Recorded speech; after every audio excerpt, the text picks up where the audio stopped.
નમસ્કાર દર્શક મિત્રો, હું છું એન્કર અર્પિતા પટેલ। દેશભરના તાજા અને સચોટ સમાચાર આપણી ભાષામાં જોવા માટે A1 અભિપ્રાય ન્યૂઝમાં આપનું હાર્દિક સ્વાગત છે। હવે જોઈએ મુખ્ય સમાચાર। ભાયાવદર શહેરમાં સેવાભાવી ગ્રુપ દ્વારા ગાયોને સ્વાન માટે 111 મણ લાડુ બનાવી વિતરણ કરવામાં આવ્યું।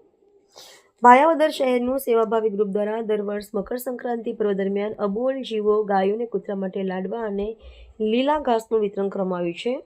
ચાલુ 14મા વર્ષ પણ ભાયાવદરના પટેલ સમાજમાં ગ્રુપના દરેક સભ્યો દ્વારા જાત મહેનત કરીને ગાયો માટે 111 મણ લાડવા બનાવેલ છે। તેમાં 12 કટા ઘઉં, 12 ડબ્બા ગોળ, 10 ડબ્બા કપાસિયા તેલના, 10 કિલો તલ નાખીને તેમાં અબોલ જીવોને રોગપ્રતિકારક કૃમિની દવા નાખીને 111 મણ લાડવા તૈયાર કરીને ગાયો તથા કૂતરાઓને ટ્રેક્ટર ભરીને આ ગ્રુપના મેમ્બર દ્વારા જાતે જ આખા શહેરમાં તેમજ પાંજરાપોળની ગાયોને વિતરણ કરવામાં આવેલ છે। આ ગ્રુપ દ્વારા 200 મણ લીલી મકાઈ, કપાસિયા ખોળની 10 ગુણી અને કૂતરાના ગલુડિયા માટે 30 કિલો બિસ્કિટનું વિતરણ કરવામાં આવેલ છે।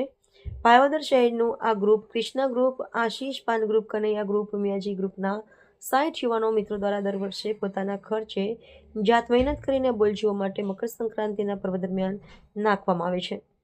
આ લાડવા તૈયાર કરવા માટે આ ગ્રુપને પટેલ સમાજ પણ ફ્રીમાં આપે છે। આ ગ્રુપના મેમ્બરના ટ્રેક્ટર પણ ફ્રીમાં આપે છે। સાથે આ ગ્રુપના મેમ્બર સિવાય બીજા કોઈ પાસે કોઈ પણ જાતનું ફંડ પણ લેવામાં નથી આવતું। રિપોર્ટર ભાવેશ ગોહિલ, ઉપલેટા।